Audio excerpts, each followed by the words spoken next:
Bonjour et bienvenue. Bonjour Jacques Zé, c'est un plaisir d'être à tes côtés.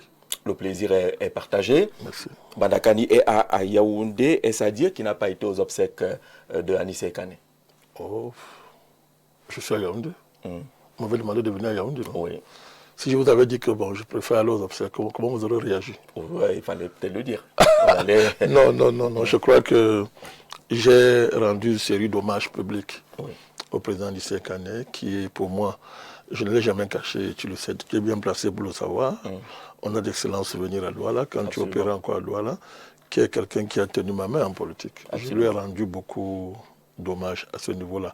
Mais je crois qu'il faut faire une distinction claire entre les hommages sincères qu'on peut rendre à quelqu'un qui vous a marqué, que vous avez accompagné dans une tranche de sa vie, des hommages sincères et des dynamiques de récupération politicienne et des conflits inutiles autour de sa dépouille. Il faut faire la part des choses.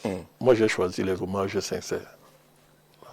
Parce qu'il y a eu quand même beaucoup de conflits que vous pensez être inutiles. Oui, Il y a également sur les réseaux sociaux des attaques. On aurait pu éviter tout ça. Des attaques sur certaines personnalités qui n'ont pas été à ces obsèques. Est-ce que ces gens auraient été là-bas pour la figuration, pour la publicité, pour satisfaire cette opinion? Non, mais c'est compliqué. Parce que entre ceux qui donnaient l'impression d'être très attachés à lui, à la faveur d'alliances conjoncturelles, etc., ils sont passés à un boycott très agité. Et puis il y a la famille qui a fait un communiqué public. Bon, entre tout ça, on a envie de se recueillir davantage. C'est pas sur l'œuvre du président Anissé Kane, c'est ce qu'il aura laissé que de vouloir prendre parti pour tel camp ou tel autre camp. Je crois que moi j'ai préféré éviter tout ça. Et quelqu'un dit en off tout à l'heure que le combat continue. Vous savez, Jean-Jacques, je suis très marqué par le fait que des gens se comportent souvent comme des charognards. C'est-à-dire que vous n'avez pas partagé les combats de quelqu'un toute sa vie. Et bien, à la faveur d'une circonstance, vous considérez que vous êtes le dépositaire des combats qu'il a menés. Moi, j'ai été son bras droit pendant 10 ans. 10 ans. Je connais très bien Anissé. J'ai partagé tous ces combats. On a risqué nos vies ensemble sur des fronts qui sont connus de tous. Je pense que face à tout ça, il méritait mieux que ça. D'accord. Il méritait mieux que ça. Et voilà pourquoi je préfère être en off, je préfère être derrière, en recul, et laisser les grands mener la bataille des grands autour de sa dépouille. Merci beaucoup, Bandakani, d'être des nôtres sur ce plateau. Docteur David Eboutou, bonjour et bienvenue. Jean-Jacques Zé, recevez mes salutations fraternelles. Lesquelles salutations fraternelles j'adresse également à tous vos invités, que je connais tous d'ailleurs. Ma sympathie renouvelée à votre top management et puis à tous qui nous font l'honneur de nous regarder ce matin. C'est toujours un plaisir de répondre à votre invitation pour contribuer avec nos modestes analyses au décryptage de l'actualité. Et si cela peut aider à amener quelques-uns à comprendre au mieux ce qui se passe dans notre pays, on aura servi à quelque chose. Merci beaucoup d'être là. La semaine prochaine, le monde du football va vivre un événement spécial, l'inauguration du nouveau siège de la Fédération camerounaise de football. Ce sera le 13, cette fois-ci c'est confirmé.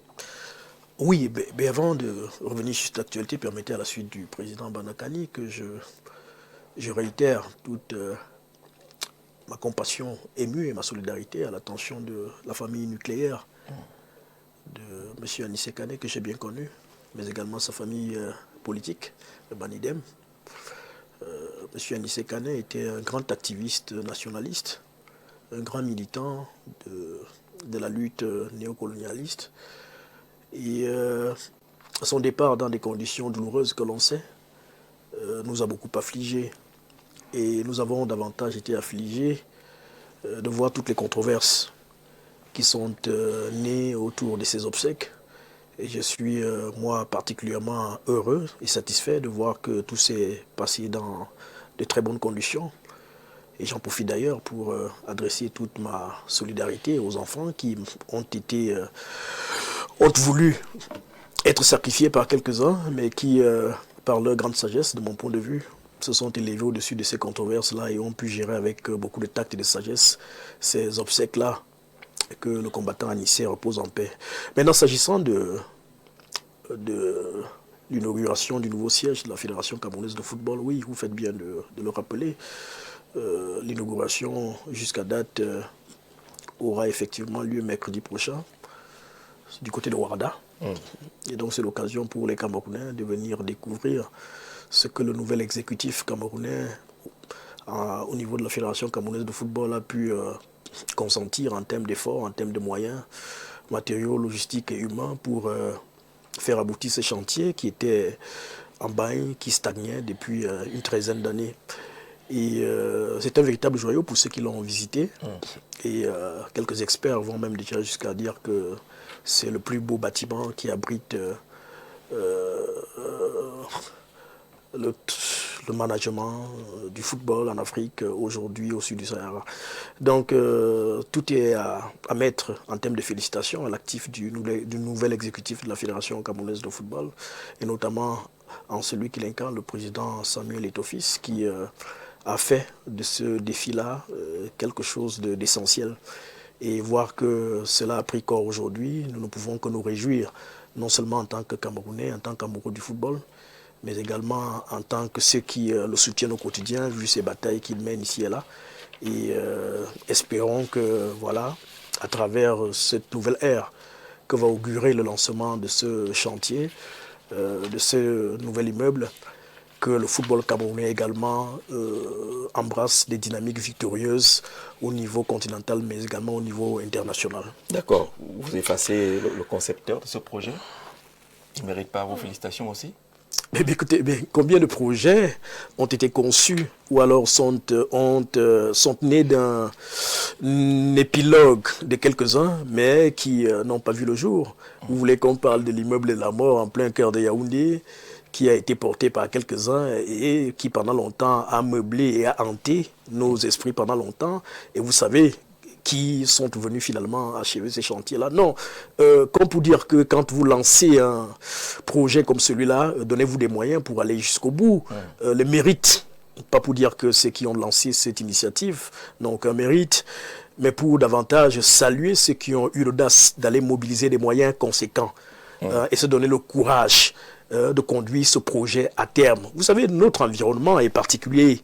Et quand vous allez souvent fouiner dans le pourquoi des choses, pourquoi tel projet n'a pas abouti, pourquoi telle chose n'est pas allée jusqu'à la fin, vous retrouvez parfois des intrigues, vous retrouvez parfois des postures qui n'honorent pas toujours notre Cameroun. Donc, pour conduire un pays dans un environnement aussi compliqué comme le nôtre, il faut parfois plus que de l'entre-gens, plus que des moyens.